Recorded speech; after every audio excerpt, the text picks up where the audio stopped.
Recording live from Glory Hole Studios in Chicago and beyond again. And beyond also. This is Cognitive Dissonance.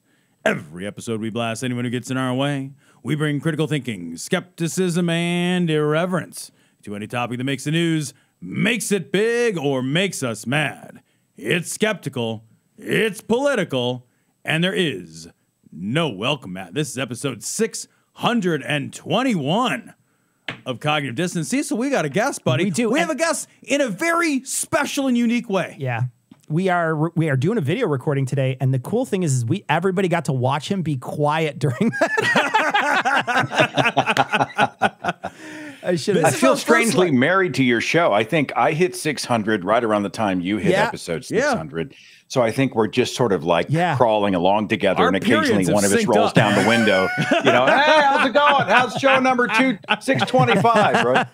So, yeah, that's awesome. That's awesome. Seth is here to talk about his new book, and his new book is called Christianity Made Me Talk Like an Idiot. And I want to say, Seth, bought the book on Audible. Of course, because you got to buy the book on Audible. If you're going to buy the book, that's why we tell people to buy the audiobook. Because you can hear Tom read our audiobook. But hearing Seth read this book to you, it's outstanding. It's just outstanding. I got to say, excellent book. I've had some people ask me, who narrates your stuff? And I stop and I'm like, well, and you're like, have you fucking heard me? I'm a professional broadcaster, right? But I don't know about you guys, because you guys know what it's like to publish a book, right? But I'm not at the point where I trust someone else with the material. Is that weird? Like, there's a temperature to the way the delivery should sound. Right. There's a tone, the pauses, the inflections. I know how it should sound, and I'm terrified if I gave it to somebody else that I would hear like a foreign object, something that I did not write. Like, what is this thing? There's a dog barking in the background. A siren goes off or whatever. I will tell you a boring story about when I used to read poetry. So I'm a poet, and I used to do these readings in the city. And so you'd get together and, you'd basically just wait your fucking turn and pretend you were listening to other people. And then it was your turn and everybody would pretend they were listening to you too. But what we would do occasionally is everybody at the beginning of the night, the organizer might say, okay, everybody's going to put their shit on the table. And then when you come up, you're just going to grab somebody else's material and you're going to perform somebody else's material. And it was actually a really fun exercise that made you a better reader and a better performer of written material. You had to do it on the spot in front of a crowd. And I always enjoyed doing the performance, but it was super weird when your material was read in a tone, in a cadence, with different pauses, and all of a sudden that material could almost mean something entirely different.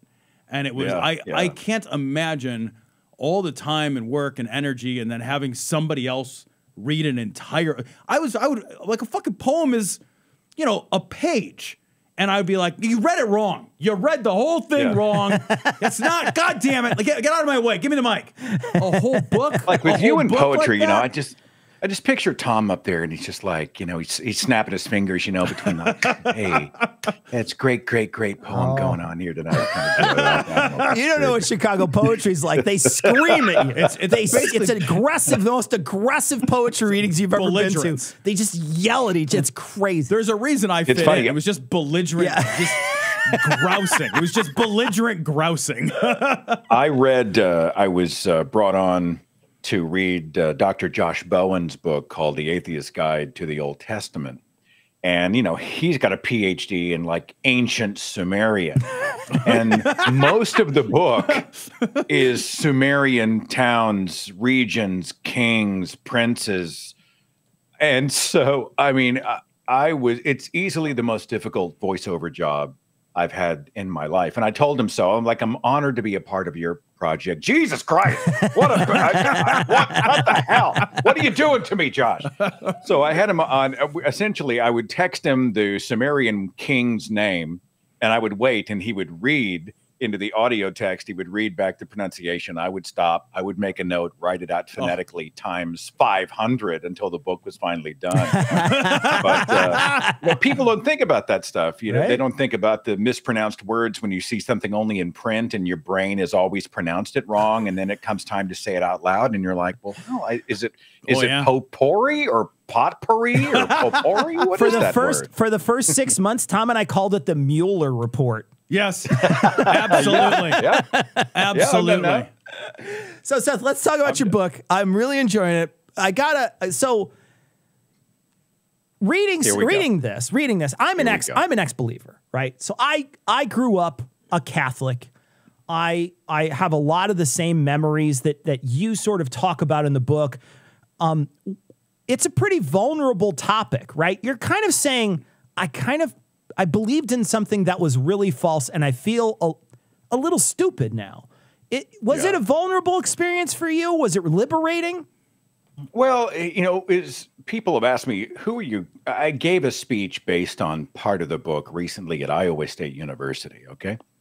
And inevitably, we had some Christians come to listen. And of course, by the end of 45 minutes, as I am just blasting through the crazy stuff that I used to believe, wild, wacky, culty Christian traditions that I had once normalized that I talk about in the book.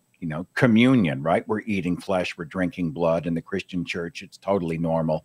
In the Catholic Church, they think you're actually cannibalizing Jesus because it transformed into flesh and blood and all those things. But, when you're raised around it and it's your normal, you just get used to it. And then you hear about Heaven's Gate or some other cult, and you're like, those people believe some crazy shit. How can those people ever fall? Yeah. Like, and I'm coming to a point, but, Heaven's Gate had that wackadoodle theory that if they committed suicide, they would go and rendezvous with the spaceship, which was traveling behind the Hale-Bopp comet. And we in the church were like, that's the craziest stuff I've ever heard. But if you read the Christian end time story, we actually outgate Heaven's Gate. Right? I mean, we've got 200 million horsemen coming down from the sky, and a third of the holy God, But if Heaven's Gate had been pitching this stuff, I'd have been like, "That's crazy. Yes. Who could ever believe Yes. such nonsense?"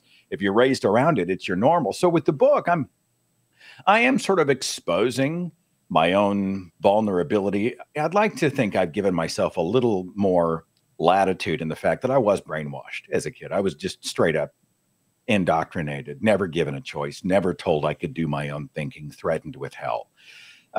But as I tell my story now, I make sure to say I wasn't an idiot. Like, I was not, my IQ did not change from then to now. Right. And I think a ton of really intelligent believers have in their brains what I call the place where the weird shit lives, right? It's just bizarre. This is how you find PhDs who believe in railians, right? Human beings have always done what human beings do. And I'm really hoping that I will sort of end up in the path of somebody who's starting to question. They're more and more dissatisfied. They're starting to finally tap on the glass. Wait a minute, I'm not satisfied with this stuff. The answers I'm getting make no sense. And maybe they'll stumble upon this and feel affirmed in doubting the sense of it all. I don't know if that's how it's going to play out, but that was my goal. This is something I've been thinking about for a while now. And my wife and I were just having this conversation the other day. I'm very, very curious. When you say you were a believer, how this is going to be, I don't know exactly how to phrase this question properly, but how much did you really believe? Like, did you think it was true the same way you thought, like, a can of Coke is real? Did you think it was real in the same way? Well, I mean, not if it was New Coke. New Coke was never real to me. But you know what I mean? mean? New Coke was a false god. I have a hard time understanding how real is for believers. Is it as real in your mind as the solid objects of the earth and the fact of gravity? Was it that real, or was it a different kind of real? It's hard to describe. I lived a devoutly believing Christian life, but I also, if I was to be honest with myself, had tethered myself to the real world. I genuinely believed that God had counted the hairs on my head and totally cared about me and wanted to divinely protect me. At the same time, I would lock my doors at night, and I would, my sisters were given a can of mace to put on their keychain to take out just in case. And so, we lived this. It wasn't just lip service, though. I mean, we really did think when we die, we'll go to heaven. Grandma's is in heaven. One day we'll all be reunited. And I was a literalist. I mean, there was an Adam, there was an Eve, there was a Noah, there was an ark, there was a Jesus. And there will be a rapture. Jesus will literally come in the sky, and there will be a literal trumpet that sounds. And so, but you got to put it in this context, Tom. I mean, I'm 4 years old, right? I'm 4. Right. The same people who fed me and sheltered me and taught me about the rest of the world lumped all the Jesus batshittery in with all the other stuff I needed to survive. And as a child, I just couldn't partition that stuff out. It was all just the same. Then you add a reinforcement culture where we never associated with anybody who disagreed. Everybody, well, of course, everybody's a Christian. We went to Christian churches. We had Christian youth group, Christian music, Christian apparel, Christian culture, Christian reinforcement everywhere. And so I was never challenged. And, that's why it took me long decades to finally say, hey, wait a minute. Did donkeys really speak Hebrew in the book of Genesis? I'm embarrassed to say it, but that's how long it took me. That's an interesting point. So you're not able. Let's roll back to a newly atheist Seth. When was the moment? So I know when I shed religion, it was a lot of anxiety for me. I had a lot of anxiety about, just like death and mortal existence and things like that. And I think I might have hit it at a weird time in my life. So I didn't really think about it too much. But at a certain point, you realize, holy shit, that was like a blood god. What the hell was I thinking? Do you remember the moment when you were just like, what the hell was I thinking? For me, it was a long journey. I always like to say it was 2 major events and then about 1,000 small ones. It was just mostly getting the courage to keep asking, because man, when you believe that torture in hell is awaiting the non-believer, I mean, that's a huge mechanism for controlling people, and some never get over it, man. They carry that with them for the rest of their lives. Logically, they know it's crap. But emotionally, they're so wounded and scarred and damaged that they have a hard time letting go. And, when I really began to question, and then I would ask the experts, quote unquote, to help guide me through, well, how does this make sense? And the more answers I got, the less sense it made. Yeah. That was traumatizing, because I'm like, wait, this isn't helping. They're actually pushing me further away. But, I couldn't sleep. My gut was in a knot all night. My whole life was falling apart. I didn't know who I was. What are my values? What do I think? Yeah. What's real? What's not? What will I lose? And, that's a big question. Will my parents shun me? Will my siblings talk to me? Will my religious employer fire me? And, that was a rough row. And I think, that's why I never take for granted people who say, well, I'm not sure, I'm on a journey. I always tell them, take your time, take your journey. Don't ever let anybody push you where you don't want to go until you're ready. I want to encourage you that it's okay to take the journey, but you do this on your terms for your reasons. And I've sort of been beating that drum for the last 12 years. So you made a comment about culture, about Christian culture.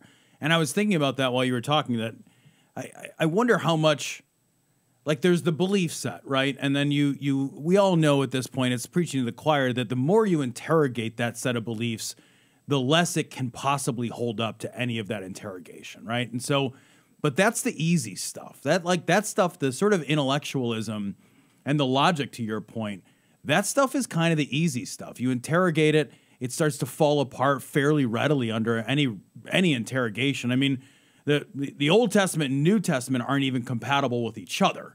So any reasonable interrogation of that religion doesn't work. And it doesn't work like right away.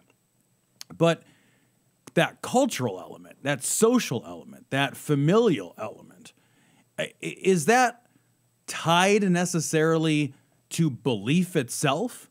Or do you think that sort of reinforcement mechanism exists outside of the sort of logical belief? You know what I mean? Like, I don't think a donkey ever spoke Hebrew, but I think these things are true in the sense that I love my family and my family believes them, and I want to be a part of this cultural mindset. No, I think that's a hugely astute observation. I think that's why I made it. The vast majority of oh shit! Did I just validate him? Is he going to make that his ringtone or something? You did. Great, wonderful. No, think about it. Most of the people that we run into, in fact, I would wager almost all of the people we run into who would call themselves Christians are theologically illiterate. Yeah. I mean, and they'll tell you, well, you know, I don't really know. Who wrote the book of Genesis? Hell if I know. 10 Commandments, most people can't name even 6 of them. You know, any of the theological arguments that a lot of these sort of bigwig fat cat apologists come up with, the average everyday cultural Christian, they're not interested, right? But Christianity is the friends they have, the music they listen to, the community they enjoy, their Sunday routine, the music they love and share together, their support group, their divorce recovery, addiction recovery. Their shared values. And so when you've got tribal connections in that way, it goes beyond just the idea. And it does feel good to feel validated. We're right. Everybody else is wrong. We'll live forever in heaven. Everybody else is going to hell, you know, those types of things. I don't know. I'm not saying all Christians celebrate that, but there's a kind of validation that you get a rush from, you know, Right. I'm right when so many others are wrong. How fortunate am I, kind of thing. But I did a whole speech on this. I mean, Christianity is not relevant theologically.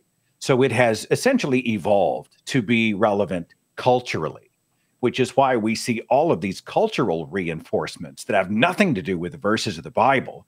But you'll see the cross tattoos and the Christian jewelry, and you'll hear the Christian radio stations, and you have Christian singles group and youth group and child care and fun activities and sports teams and all these other things.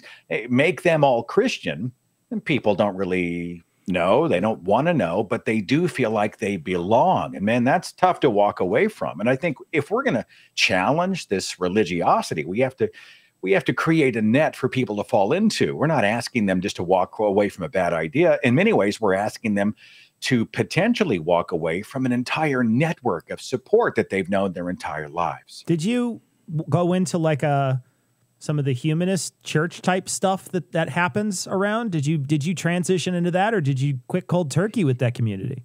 Well, I took a cursory look at many of the other religions. I mean, it's not like I was going to become a devout Muslim. I mean, you know, I'm a white bread, corn-fed, Jesus-town, Tulsa, Oklahoma Christian. You know, I'm not. You're not going to see me at a mosque. That was not a natural segue for me. But you know, I did look into other religions, and I very quickly realized that they are sort of doing an interpretive dance to the same tune, right? They each had a deity, they each had a villain, they each had a sacred text or holy book, they had a posthumous existence, blah, blah, blah. You know all that. I first came out as an atheist it was 2 years after I started my channel. I did the Thinking Atheist behind the scenes without ever showing my face because I was terrified that my boss was going to find out and fire me. Well, thankfully, you don't have a distinctive voice, and nobody would nobody would know. You're right. You're right. I mean, I sound like everybody else. Thank goodness for that. But finally, I thought, well, fuck it. I'm going to pull the plug. I'm tired of being in the shadows. And so they scheduled an event in Tulsa in 2011 and asked if I would speak. And I reluctantly agreed, but I said, fine, let's just do it. And it was at a Universalist church, one of those Unitarian Universalist church. They opened the doors wide open. They had 300 atheists pack the place. We had a ball. And for that reason, I'm hugely thankful for the Unitarian Universalists. They make me a bit crazy because they sort of treat as equal all ideas that walk in the door. Yeah. I had a Unitarian minister on the show years ago, and I appreciate your inclusiveness. But I mean, if a flat earther walks in and says that the earth has corners and cats could push their toys off the edge of the earth, right? If somebody actually said that, are you so inclusive that no one in your church is prepared to look at them and say, that's factually untrue? And she wouldn't answer the question. Wow. She's like, that's a lively question. It's something I think worth discussing. And I'm like, holy shit. No, it's a flat earther. That kind of thing. That's my only gripe with the Unitarian Universalists. But overall, one experience I've had with that sort of broad network of everything and nothing religions is that they have opened their doors and been kind and welcoming to people like me. And I'm hugely thankful for that. It strikes me like I totally agree. The UU church is too like their arms are their arms are open so wide that there's plenty of stuff they're hugging that's just nonsense. Right. It's just absolutely just wrong. Fucking crazy bread bullshit. But yeah. But like one thing it strikes me that they get right is they divorce, I think, the idea of community from the sort of illogic of whatever it is that brings people together. It strikes me as in functional ways not much different than a Trekkie convention. Everybody knows it's not true, but it's nice to get together. It's nice to agree on the clothes. It's cosplay religion. Yeah, but is religion kind of in 2022? Religion feels very often like Trekkie convention shit. It's like, yeah, we're all here. We're enjoying this moment together. Right. We've agreed upon this uniform. We've agreed upon this sort of mythology. None of us really think this happened, but we also don't think that it not happening is very important. The important thing is being here. The idea in theory of, let's make it an arena of ideas. Bring what you got. We'll hear you out and we'll talk about it. And I think that's totally fair. But again, the one criticism I have is I think at some point an open mind is meant to close on something, not to be welded shut forever. But if you look at flat Earth theory, you should be able to discard that and just say, all right, let's move on, next, and spend your time, energy, and focus on better ideas. But, overall, I appreciate the attitude and the inclusivity of the UUs for sure. Well, the problem with an arena is that the arena without a battle or a winner. It's got to have robot bots fight each other. That would be amazing. Religious robots that fight each other to see who wins, whose religion is the best. We can't air this because that's our $1 million idea. Thing I've ever. That's amazing. I'm afraid to comment. That's what we need. I'm afraid to comment because I've already been banned from Facebook for 30 days for hate speech. Poor thing. So if I comment about using battle bots on Christians or on UU people, I know that Facebook's just going to shut me the hell down. What Seth did to get banned was there was a guy who did something horrible, and Seth said, "This guy did something horrible," and then they said, "You did something horrible," and they banned him. I'm not very far off here, am I? No, and this is a chain. Now, I can't tell if these are religious malcontents or trolls who are falsely flagging, and so then the bots kick in, or if it's just an algorithm problem, who really knows? And Facebook customer service is just a fucking unicorn. Doesn't exist. No way to get a hold of anybody. Probably does if you're buying data, but not if you're using Facebook. The thing is that you're not the customer. Yeah. Like, I think if an advertiser calls Facebook, they get an answer, right? Like, Joe, I use this for free, doesn't get shit. After the January 6th insurrection, we had a politician come forward, a Republican politician, talk about how, well, he saw the footage, and to him, it looked like it was nothing more than what you might see at an average tourist party or a tourist event. And so I posted a meme that showed the riots inside and the chaos, and it said, "Show us where the gift shop is," right? It was tweaking this guy. Right? I'm just tweaking the guy who was there cowering behind a desk, who later just totally wanted to rewrite history. Facebook said that's hate speech, and I got a 3-day ban. Then I said something about how I think it's ironic that Christians get so mad about acknowledging that they are animals. We're all primates. We are all connected. We're all part of the animal kingdom and connected to all life. Well, I don't know if Facebook didn't like the phrasing, but what it heard was, Seth says Christians are animals. I've insulted them. And we are vegetables or minerals, goddammit. So then Ahmed Mehta posted a video clip of hate pastor Jonathan Shelley, who's saying the most awful, bigoted, hateful things about homosexuals, as I recall. And I post this to expose hate speech. And Facebook says, aha, we will now give you a 30-day ban for hate speech. Oh, good grief. Someone hate speeched, and he posted a hate speech, and they said, you're the hate speecher. That's exactly what happened. And, I in my mind, part of me would like to just divorce Facebook and move on. In a perfect world, I'd like to be able to use a different platform. I've got Twitter, etc. But if you have a few 100,000 people as part of a Facebook community that's been established for 12 years, they use it to get content. They use it to know when the shows come out. They use it to connect with each other. Then it's not quite so simple as, well, screw Facebook, I'm going to pull the plug. Well, it's not that easy for me. Yeah, well, you would leave all those people high and dry. Yeah. Like they'd have to go to Parler or Gab, and, like all the MAGAs. It's interesting because we covered some stories very recently about this, and the too strong approach of taking people who are either debunking or decrying this awful stuff off is a bad call by these organizations. Yeah. And the 2-week approach of just letting all content fly by is also bad. And the problem is that it's a money problem. They just don't want to spend the money to make a better algorithm and very, very often they don't want to spend the money because they know it's going to mean less users. And they want to have as many eyes on that data as they possibly get. They want to get as much data as they can. They want to get as many eyeballs as they can staring at their screen. And that's super important to them. And so you getting a 30-day ban for this sort of thing is one of those examples of them just having a algorithm or something, some system that just makes it so easy for them to just, ban somebody who's doing the right thing. You're out there trying to say, that's hate speech. Holy shit, we shouldn't have that. Right. Yeah. I was a little worried about the book title, right? Christianity made me talk like an idiot. You've got Christianity and idiot in the same sentence. Sure. And I thought, will the algorithms decide that I'm being hateful to Christians? And of course, I think we all agree that people, in most cases, people get respect. Ideas have to earn it, right? And Christianity is an idea. Yeah. And it's going to have to put up or shut up. And so I can tackle Christianity without apology, and I should be just fine, but we shall see. The book itself is just a litany of all the dumb things you used to believe, and it's sectioned out in a lot of different places. I'm curious, is there one that really just strikes you as super funny, something that you used to believe or that Christians in general believe that you think now you're just like, this is too hilarious?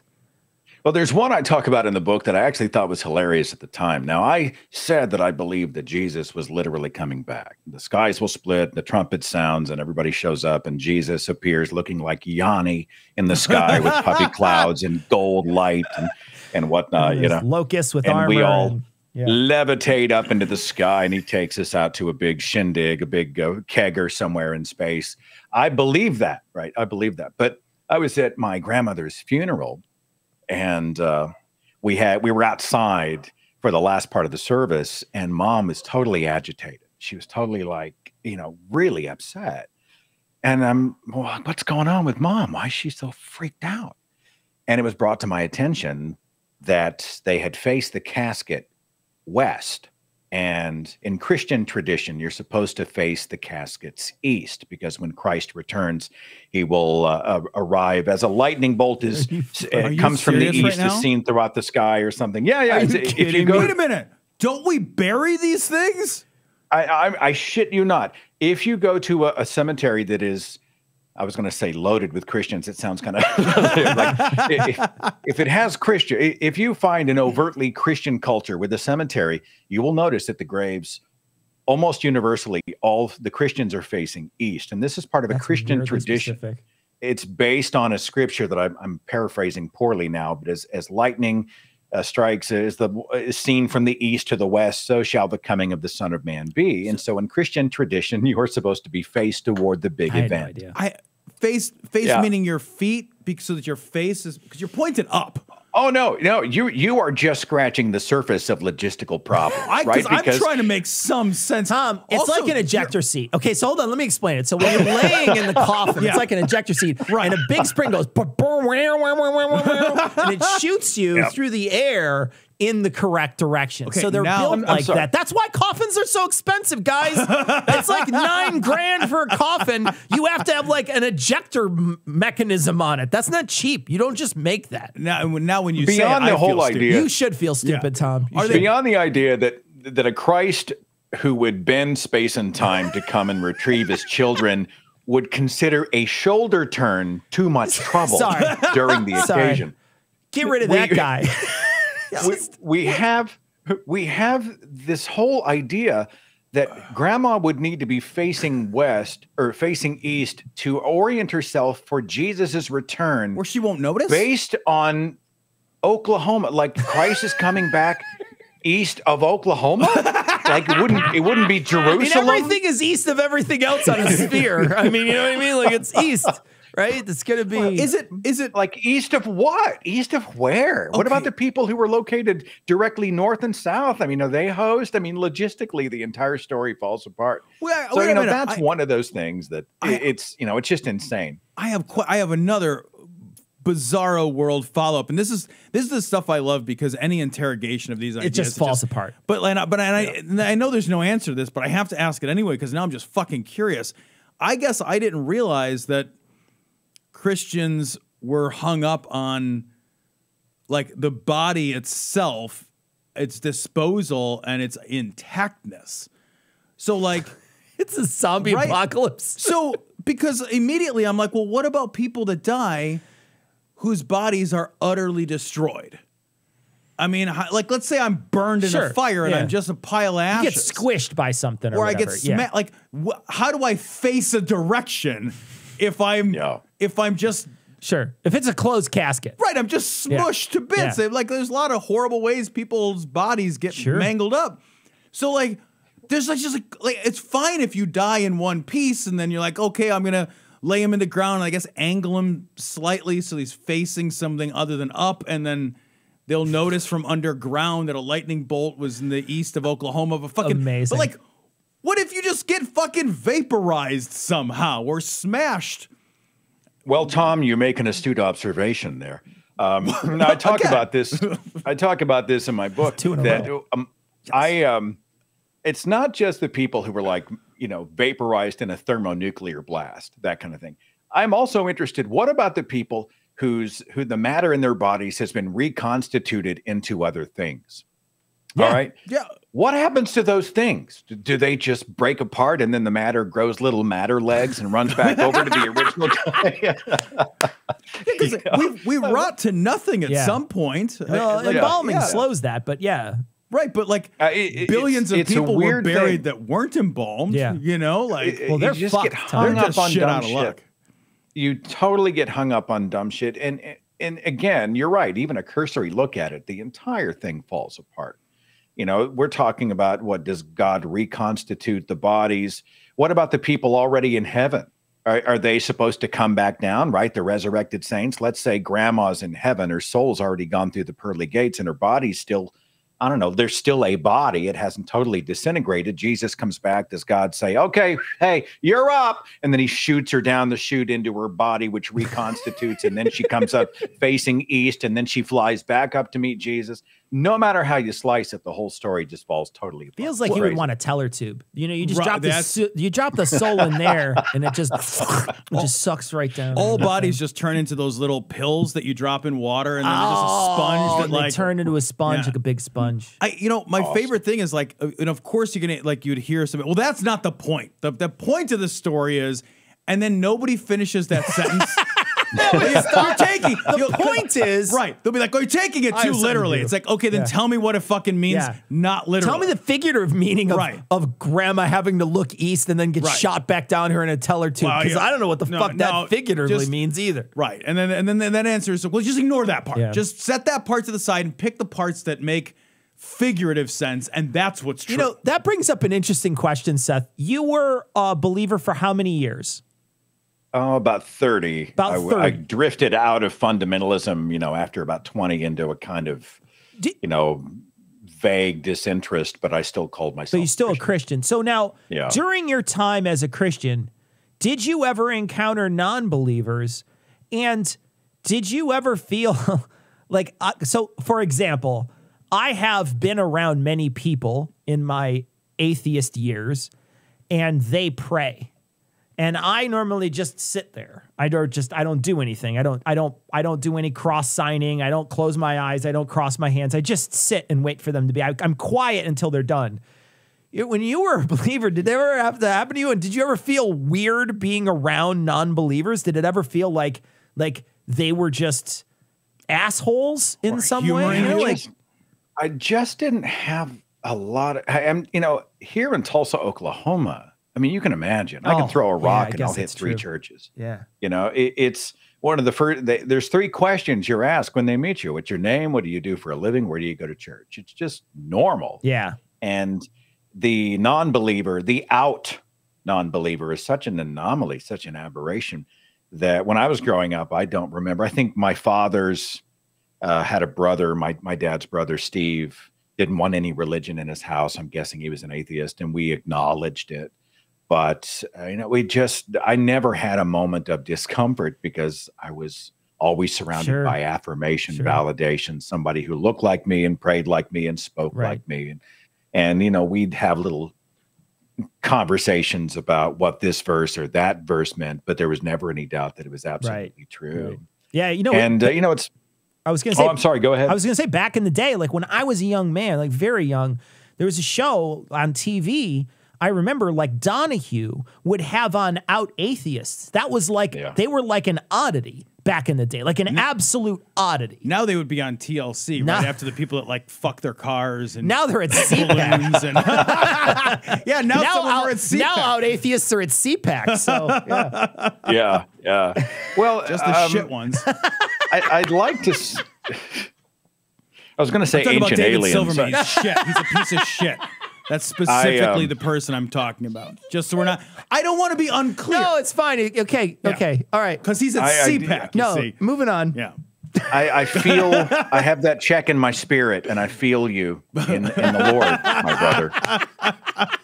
That you know, honestly, that's been a hard thing to watch, man. That particular dumpster fire meltdown, something else in it. It's just something else. And my parents were treating me like some shameful, broken thing. I knew it's cost us most of our relationship. And my father passed away last year, and anyway, you know, it was just a really tough time. But in my mind, naively, I thought, well, you know, atheists, they're rationalists, right? They are reasonable people. And, you know, this is a culture of goodness and we're rooted in the real world. And then you meet rationality, caring about the world, being a decent human being. Atheism is no guarantee of that. And it's tragic, but it's true. Yeah. So. Yeah. The book itself, my favorite chapter is the chapter on Easter, because all the things you bring out about Easter, you don't realize as a believer, like when you grow up with it, you're just like, yeah, it's just Easter, like it's Easter. But then when you start naming and you go to great detail to list all the crazy shit about Easter, and it's all fucking crazy. and there's a moment where you realize I believed in a blood god. Like there's a moment where you realize that, and it's weird, but there's so much crazy shit about Easter that most people, especially atheists, don't even understand. Well, you know what? In the chapter, I was talking about an Easter passion play where they had these young kids and they dressed them up. And I'm like, so in the chapter, all I do is I switch out the method of execution. I'm like, okay, Christians, let's switch out. Let's try this with a noose. Let's put a gallows up, right? Instead of the stage with the Golgotha stage with the crosses. And let's bring a Christ child out. Same story, still Jesus, still an atonement for our sins to cover us, blah, blah, blah. And instead of a cross, let's make it a gallows. And we hang the child, and then we throw him in the tomb, and he comes out. And instead of wounds on his hands and feet, he's got a scar around his neck. And I do a speech where I'm talking about a God. I think in the book I wrote about a God I just made up called Braun, bringer of light. Braun died by guillotine. Right? He's the same God as Jesus, except instead of crucifixion, they cut his head off with a guillotine. So instead of a cross over the baptismal, we have a guillotine. There's guillotines out in the lawn. We have guillotine necklaces and tattoos and stuff. Right? So funny. All you got to do is switch out the method of execution, and all of a sudden it becomes immediately apparent how fucked up and bloody and culty and wrong the Passion story genuinely is, and how Christianity, no matter how mainstream, remains at its core a blood cult. And the cross is one of those weird execution methods where you can have a conversation with the person being executed because it takes 4 or 5 days. So you could be like, so how you feeling right now? You know, I hadn't thought about that. In comparison to because like the other chatting other systems, up the victim while he's hanging. It's hard to have a conversation with somebody who's currently being guillotined. Right. But or strangling on a rope. Having a conversation with someone who's being crucified is perfectly fucking possible. You know what I mean? And that's Cecil walks under Spartacus. He's like, "Hey, how's it going up there on the cross, pal? It's funny. You got a minute?" It's perfectly possible if you believe the like crazy bullshit of the way that they tell it. But like, if you really walked up to somebody who had nails and shit, and they'd be like, you'd be like, hey, so I've got to be like, Jesus. Gee, that's me. Like you wouldn't be doing anything but screaming in mortal terror. Well, and also you probably wouldn't even be able to breathe because that like essentially suffocates you. And that's shit. why it's like weird. thing to do. Well, the word crucifixion is actually part of where we get the word excruciating. I mean, we're talking about the kind of unimaginable pain that people can really, that language really doesn't do justice to. And this idea that we celebrated I mean, if you like the shape of the cross, the aesthetic of the cross, I get that, right? But if you are wearing it because you feel it is a symbol of beauty and goodness, and the whole reason Jesus had to come and spill his blood was why? I mean, if he's all powerful, he could have simply blinked atonement. He could have forgiven us he can conjure the universe with a breath, but he can't forgive people with a breath. But he has to come and become a super baby because the Holy Spirit knocked up an unwed teenager 2,000 years before the invention of the video camera. We don't even have video of it in the delivery room, Wouldn't the even easier piece be like, rather than like, oh, I got to forgive you, just be like, you know what? I'm not actually worried about that shit anymore. I forgot about it. Like, because the whole idea is that sin is created, and then you're also just, because we don't treat anyone else in our life like that. We don't treat our kids like that. We don't treat our friends like that. We treat our spouses. You could always just be like, yeah, actually, that's not some shit I'm worried about. Yeah. And then there's not even anything to forgive. You can skip the whole sin and forgiveness. It doesn't have to be phase. any of that stuff. Yeah. Right. When I was talking to a couple of these guests, the Christians at Iowa State University's Q&A a few days ago, I think we got into, I asked the question, is there anything that your child could ever do, ever, no matter how disobedient, no matter how awful, that you would take a pyre full of wood and pour fuel on it, light it, wait till it got to its hottest point, and then throw your child into writhe and scream? And they say, no, there's absolutely no way I would ever consider doing. I mean, obviously, they were justifiably morally outraged at the idea. And of course, the next segue is, how do you justify then your heavenly Father threatening to do the same to you? And boy, the tap dance that happens after that question is truly impressive. We are, he doesn't want to. We choose to go there. I'm sorry. What? We choose to go there. Love me or I'll burn you is kind of, that's a moral thing. All in all. That's like classic abusive relationship stuff. So really it is so textbook abusive. Right. It is crazy. Yeah. It's so textbook abusive. It's not even interesting. That is the one thing, genuinely one of the things that shook me out of religion so long ago was the concept of hell. Because the concept of hell doesn't make any fucking sense at all. No. And when you suddenly stop and just turn just for a half second and pull away and you think, wait, what? What's going to happen now? And how could that possibly be a thing? It just snapped me right out of it. That was the one thing that I remember, like, as a turning point in believing, or whether or not I believed. And it changed my whole perspective on life. Like, it really changed everything about it changed everything about me.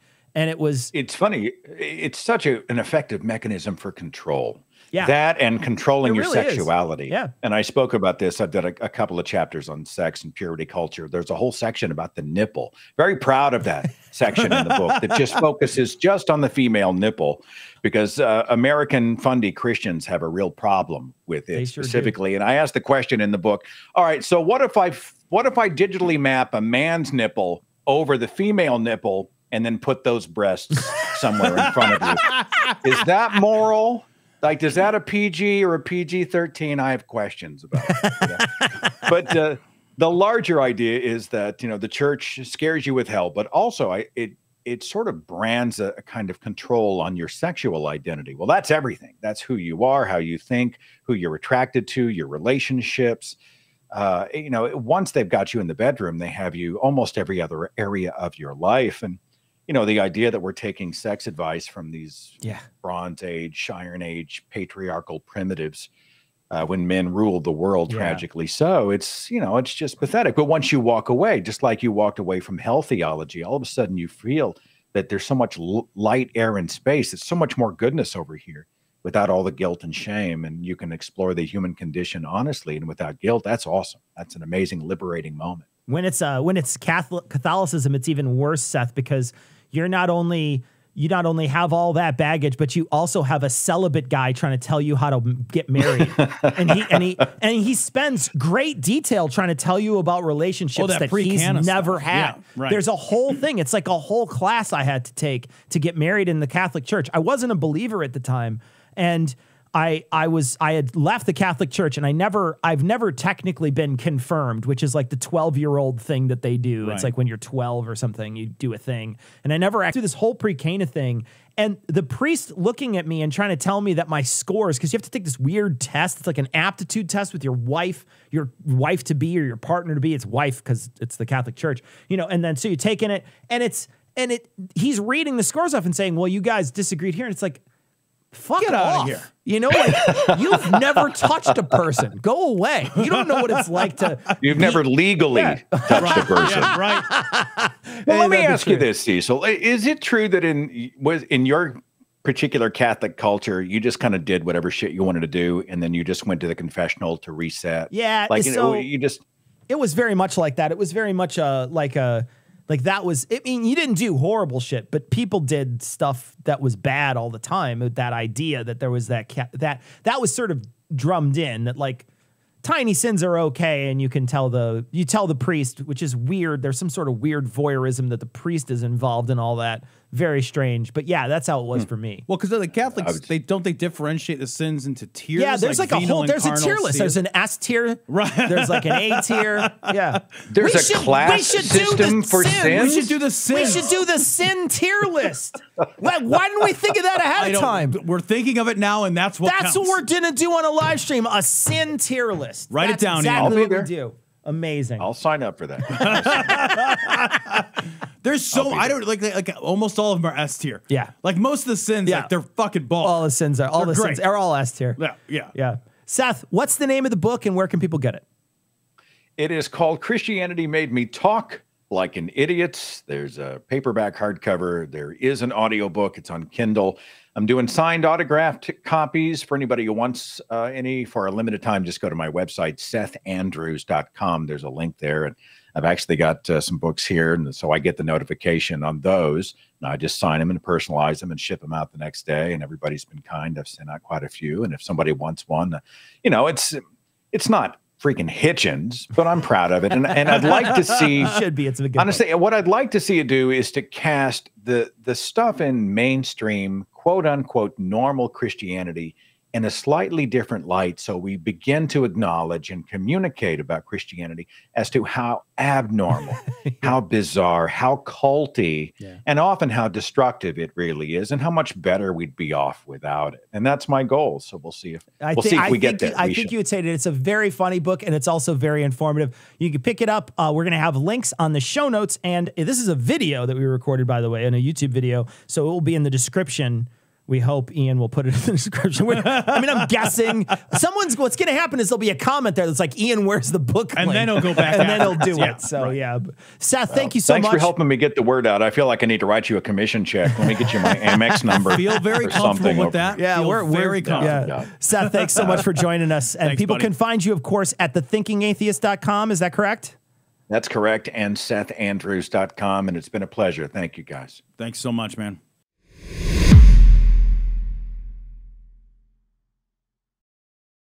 This story comes from LGBTQ Nation.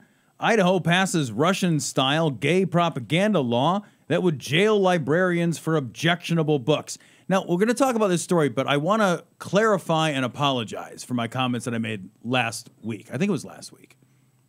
Are you coming through? I think I can hear me. Yeah, you are. Okay, go ahead.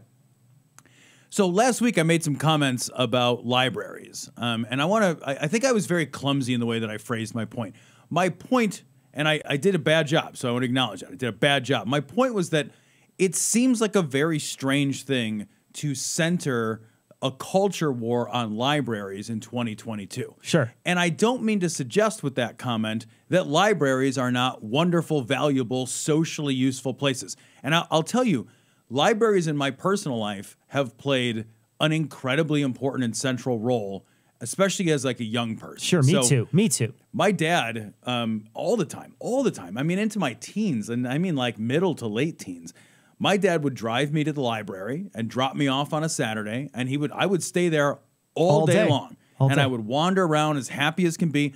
It got to the point where my dad would have limits on the number of books I could check out. He'd be like, no more than 6 books, like whatever the number was. I Sure. don't even remember. And then you're there next week Right. with new books. Turning stuff over. And then they started selling books for like Yeah. a dime at the library. And I'd be like, I'd come in with like $20. Yeah. I'd go out like literally like bags. So, and then when I was a young person, I was visiting my mother. My mother used to live in Florida, and then she lived in Washington. We live in Chicago. Sure. And I would go visit her, and she would work. And she would give us her library card, and we would walk while she was at work to the library. And we spent our afternoons at the library, or we'd go to the library and get something and bring it back Yeah. and spend our afternoons reading. So And me too. So I want to interject here Yeah. too, because I have great memories of the library too. As a child, I remember I lived across the street from a library. So I grew up in a house that was in a different suburb, and then my father lost his job and lost the house, and we had to move into an apartment. The apartment just happened to be literally right across kitty corner from the library. That's awesome. And so I grew up for maybe 4 years of my life. I lived across the street from a library. And so I would get up on Saturday mornings. I would get up in the summer, all summer long. Yep. And I would spend hours, if not many hours of the day in the library, just walking around, reading, taking books, going to sit down. I read every single comic they had because they had the comics there. They had a comic section. that's I read nice. so many comics as a kid there. I remember just loving the library. And I also remember they were the only place around that I was allowed to be in that was air conditioned. Oh, And yeah, it was right. outstanding in the summer. You'd walk in Right. there and it was ice cold and you would just be perfect. It was amazing. And I would read tons of stuff there, all the young adult stuff. I spent my entire young childhood in the children's section of the library. It was beautiful. So I recognize the value too. Yeah. But I know that I wasn't clear about it. It may have sounded disparaging. I don't mean to disparage libraries. What I do know is that usage of libraries has declined dramatically. Sure. And in fact, reading books has declined dramatically over the last couple of decades. Makes sense. So it's a strange thing to center your culture war around, right? And that's the point I was very clumsily trying to make. Sure. And I still believe that. I think it's a weird thing to center your culture war around because it's not this sort of like hub of society the same way that it was when I was a kid. When I was a kid, the library was a big fucking deal. The library for many people, I mean, the numbers show like usage of libraries has declined rather than stayed the same or increased. It reminds me of a lot of different industries that had to shift when things started becoming more digital. Right. Right. And I think libraries are probably having to deal with that now. I don't know how they're dealing with it because I'm not a librarian and I'm not involved in that sort of thing. I work in higher ed, and the library in my higher ed is a thriving place. Oh, I'm sure. It's thriving because that's where people meet. They have created these brand new studios where students get together and create things together. And so it's a really, like, the library is absolutely thriving at the higher ed institution. Right. But I haven't been to another library in years, so I don't know how they're coping with the digital divide, because there really is, a very, you have to look at the way libraries are structured and change all your programming to be more digital friendly, because people are more digital friendly nowadays. It's how many people consume information. Sure. I also, somebody sent us an email. I want to point out too that there is a strong element of privilege to what I'm saying. Right. Sure. So I want to acknowledge that in many underserved communities, libraries serve an even more essential social function. Absolutely. Because they provide a number of services in addition to just books and periodicals. They provide community services. They have job fairs, resume services. They have all kinds of educational materials for adults, children. They provide an essential community service. So I don't want to downplay that. I know that I did, and I want to apologize. Somebody even sent a message and said that basically it's the one place that we have made in our hyper capitalistic society where you can just be without having to buy something. Yeah. And that's a thing that is uncommon. It's not, I don't think it's true. I don't think it doesn't happen everywhere, but there's relatively few places where you can you go. can just go and just not spend money. Right. And that's one of those places. It's one of those places, like a public park or other places that, are very specifically made so you don't have to purchase something. Right. And so, there's a lot of benefits. The benefits of libraries are huge. And but I also am with you. This is a story we kind of touched on last week. And what's crazy to me is, of course, this is a Republican push, right? Yes, This is a right. Republican push, Yep. but this is the party of free speech. I know. That hates free speech. This is the party of small government that literally wants to track what they're doing and then prosecute people for doing what they consider the wrong thing, which is amorphous and hard to pin down. And the idea with this fucking bill is to hold librarians personally accountable, as if every librarian that works at the library is the same person who chooses what. Oh, as a librarian, I chose every fucking book every in this single library. book, yeah. I know I got hired into the library yesterday. Yeah. But I got a list and I got to approve. Get the fuck out of here with that. These same stupid motherfuckers are the guys who are complaining constantly about being censored on social media, right? Yep. Who the fuck is complaining about being, you're censoring me on social media? And you want to censor what books are available? Yeah. Yeah. Are you fucking kidding? We should be thrilled people are reading books. It's projecting to, because that's what they do, right? Yes. That's essentially they just project. And that's the problem. I think that's the problem. So we're in an interesting position right now with all these new laws that are popping up.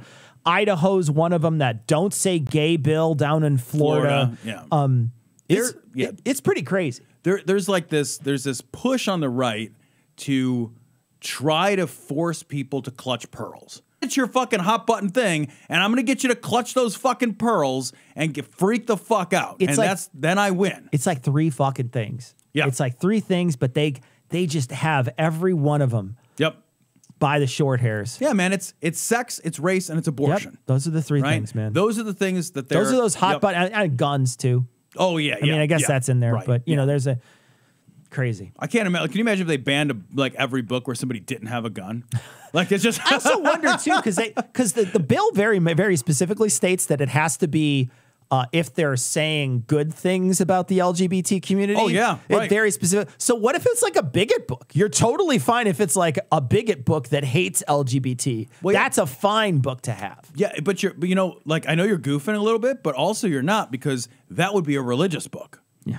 There's literally no way. It's very true. Yeah, because they can't say anything about it. Right. Because then you take the Bible out because it mentions it. Right. So it would be that would be protecting religious freedoms, Cecil. Yeah. So, and that's the thing, they hide behind every fucking time. That's fucking amazing, man. Yeah. Have you ever heard of like an objection to like, well, I don't like gay people. Why? Well, it's not religious. It's always fucking. It's always religious. I've never met a I'm sure they exist, but I've never met or talked to a secular bigot. No. About religion, about gay people. Sexual preference never met anybody like that. No. Because literally, who fucking cares? Yeah. Oh, this is okay. So I've got thoughts on this. This story comes from CNN. Alabama becomes the 22nd state to allow people to carry concealed guns without a permit. There's 22 states. There's 22 states. I want to read them to you. Can I read them to you? Yeah, read them to me. Okay, right. Hold on. I need a pen. I'm gonna make a list of the states out of the 22 that I want to go to. That you want to go to. Okay. Okay. I'm gonna grab my paper. Here we go. Right. Hold on, please. Alabama becomes the 22nd state to allow people to carry concealed guns without a permit. Right. As of March 14th, 2022, Alabama, Alaska, Arizona, Arkansas, Idaho, Iowa, Kansas, Kentucky, Maine, Mississippi, Missouri, Montana, New Hampshire, North Dakota. Now that's residents only in North Dakota. Ohio, that's effective in June of this year. Oklahoma, South Dakota, Tennessee, handguns only. Texas, Utah, Vermont, West Virginia, and Wyoming. Those are your 22. All right, I have 5 hash marks. Yeah. Out of 22. Out of 22. Out of 22. Yeah. And most of those are because there's state parks I'd like to see. State parks or something. Like, sure. It's like, I don't want to see any of the people. It's so funny. I got 5 hash marks, and they're really genuinely all for places. Beautiful state parks. Places. Because I'm thinking like, I don't want, if everybody disappeared from Alaska tomorrow, I would be thrilled. I'd be like, gorgeous. I'm even more excited to go. Even more gorgeous. Right. Yeah.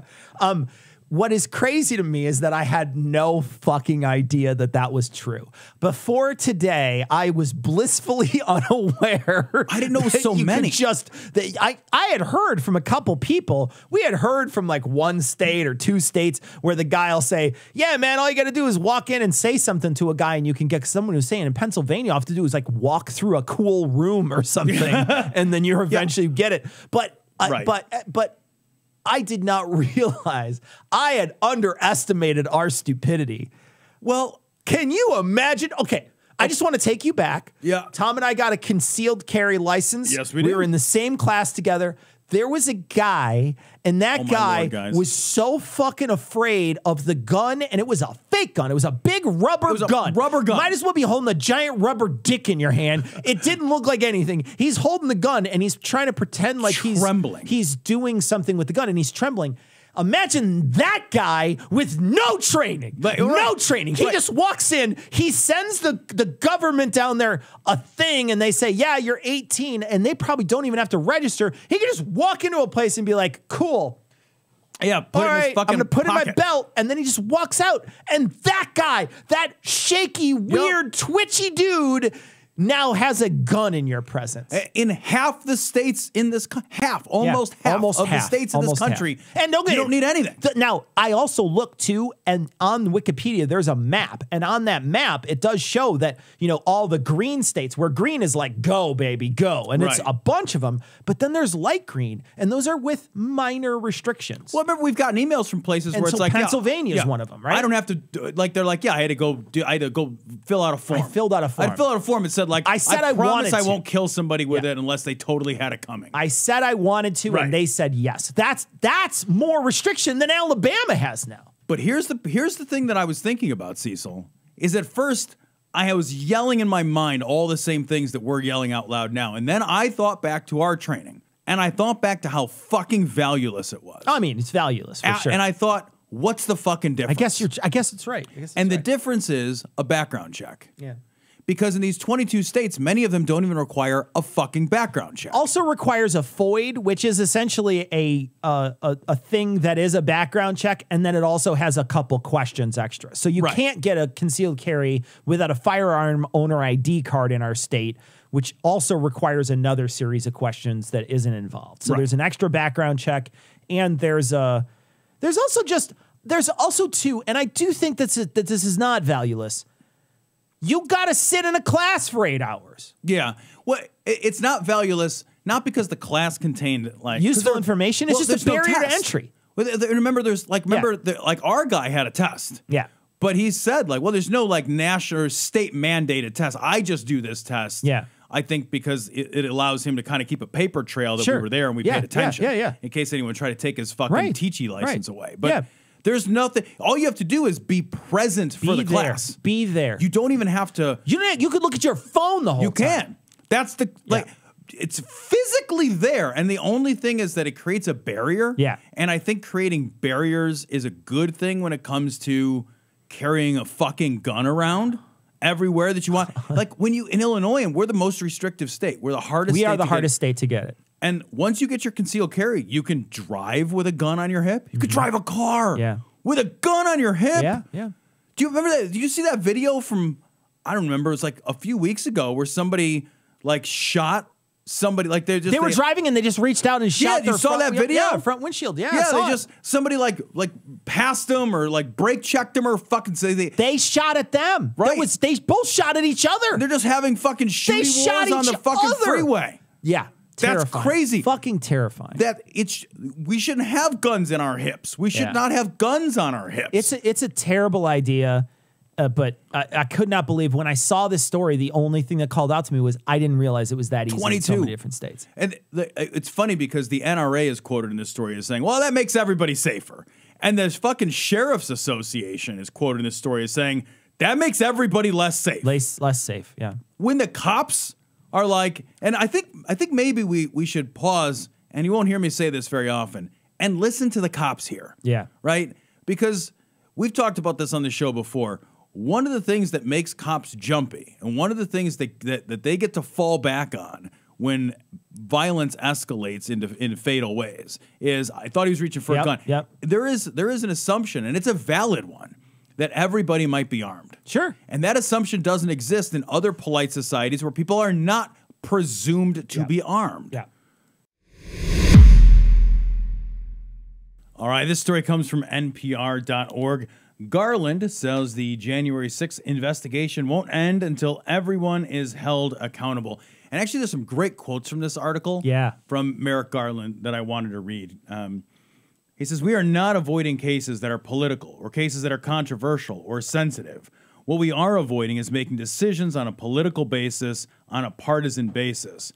We begin with the cases that are right in front of us, with the overt actions, and then we build from there. And that is a process that we will continue to build until we hold everyone accountable who committed criminal acts with respect to January 6th. And I think that's a great sentiment. But also that clock is fucking ticking. Yeah. Because if we lose shit at the midterms, the January 6th investigative committee is going to get disbanded.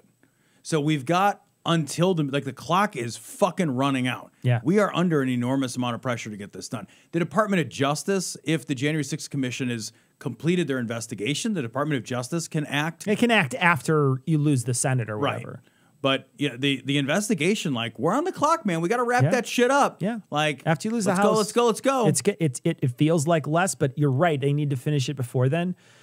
But can I just say, like, I am sick of these platitudes that all these politicians and Merrick Garland and all these people who I've read so many fucking stories at this point about how this is going to be it. This is the one thing, or these are the things. It's beginning this to is feel the like one Q. thing. It really does feel like Q. Yeah. You're absolutely right. That's what it's starting to feel like, where we're just chasing this around. It's either put up or shut up. And there's so much, there's already so much backlash against these Republicans who have been a part of this commission. There's already, there's people who want to get them completely out of party. We talked about Liz Cheney a couple weeks ago, how she's going to have to get primaried. They're probably going to primary the person who from Illinois who's involved. Kinzinger. So these people are, these are people who hate that someone is digging into this.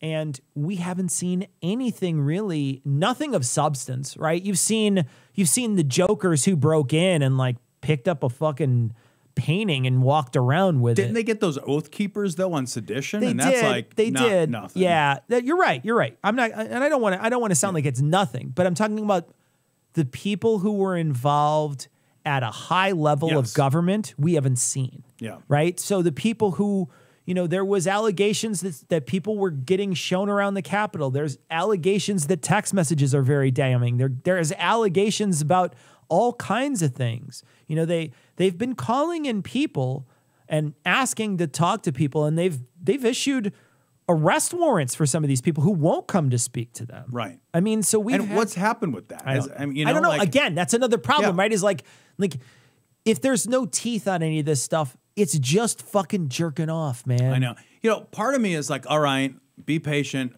A proper investigation, well done, takes time.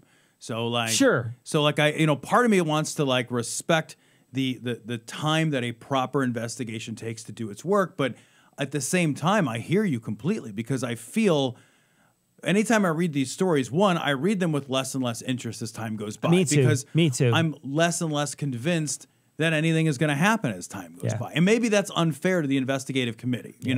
Maybe the reality is that complex issues take time to unravel. I'm benefit of the doubt. Sure. There. But there is an enormous amount of time pressure. We are 1 November away from the whole thing hitting a brick fucking wall. I mean, you're 8 months away right now. Yeah. You're 8 months away, and the way the wind is blowing, the disasters that are happening all over the world that are affecting our economy and that are changing. I mean, look at how quickly the right latched onto gas prices. Oh, I can't. I know it's an aside.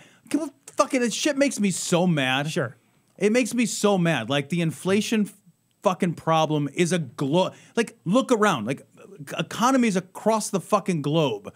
We do this fucking thing with the gas prices too. It's like we just look at America and we're like, yeah, it's a problem here. Yeah. Like we did the We same don't thing pay with atten- fucking with the goddamn pandemic. We just all we do is it's an American conspiracy. It's an look. It's a fucking international problem. Yeah. You know, inflation, supply chain issues, gas prices, the fucking pandemic. These are international. They're global issues in scope. Yeah. And America is so fucking crazily a fucking America-centric that we are just, we blame everything. We always only look inward, right? And every problem starts here. Every problem originates here. Oh, Russia invaded Ukraine. Well, America started. America's not the fucking beginning and ending of every goddamn problem. It's so boring and fucking mundane and small and cheap. It's such bad thinking. It's so terrible. bad. It's terrible. And they make it feel like we somehow control so many different aspects of global economy. The whole world. And you just think, yeah, man, you're a heavy player in it, but you don't control the whole thing. And you can't just make gas prices go up all over the globe. Right. Global problems all of a sudden become America only. But you see you've seen the memes where it's like, oh, 2017 gas prices were $1.75 and now they're $4.50 or whatever. And you're like, yeah. Or 2020 or whatever. And you're like, yeah, well, all right. Well, everybody fucking stop driving because we're in a goddamn crisis. Like supply and demand. But the idea of trying to look for solution or understand that, global supply chains, global issues, the interconnectivity of economies. Instead, we're just like, America, my truck nuts said something changed and it was a president. And what's funny is you see these memes or whatever where they talk about the people who are complaining are driving the most gas guzzling, worst economy cars you could possibly imagine. These are the rolling coal, terrible gas mileage, 2 miles a gallon giant truck. And you're going to complain to me about how much it costs you at the pump? Yep. And you didn't make any considerations about that up until this point? Come on. Get out of here. Get the fuck out of here.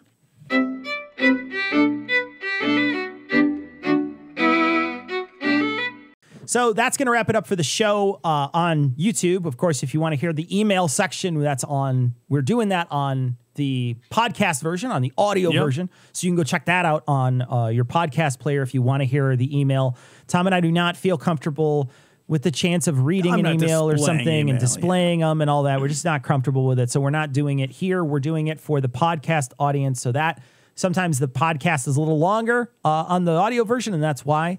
Also, Ian's commercials are like 50 minutes long each, so that's probably why it adds up. It adds up. So, Ian, are you on with us right now? Are you just Did you just jump on just to tell us that we're wrong? Yeah, I didn't. You ever go to a concert and the audio engineer just starts singing in the middle of the fucking show? Yeah, you ever do that? Is that a thing? That ever happen? No. So everybody, subscribe, hit the bell, please. And if you like this, share it with people, and hopefully we'll do more of it. Or I'm fired. I will say this: Ian was right. We really enjoyed doing it, and and people enjoyed it. Okay, those things are true, but you're not supposed to say it. I guess that's true. Ian, you were wrong. But we want to thank everybody for watching. Should I edit this out? Do the likey thing and subscribe too. You got to hit the bell thing because we put out a lot of content on this station. So you want to check it out, go check it out. And then share it with your friends. Let people know about us. Let people know that we're recording these and these are available for them. And that way, we'd really love to see in comparison to the podcast, our subscriber count on this is pathetic. It's not even. It's so tiny. Nothing. So we would love it. Basically, just your mom. If you watch it on YouTube, just show up and just hit subscribe so we can. I'd like to at least break 10K. It's pathetic. Right. So please help us out. All right. So that's gonna wrap it up for this week. Ian, are you gonna do a Skeptic's Creed? Yeah, credulity is not a virtue. No. He's good at cookie cutter. No. Are we going to be able to do a Skeptic's Creed or no? Yes. All right. So we're going to leave you, like we always do, with the Skeptic's Creed. Credulity is not. No. Do not. No. Oh, okay. What? Do not. All right. I'm sorry. Credulity is not a virtue. It's fortune cookie cutter, mommy issue, hypno Babylon bullshit.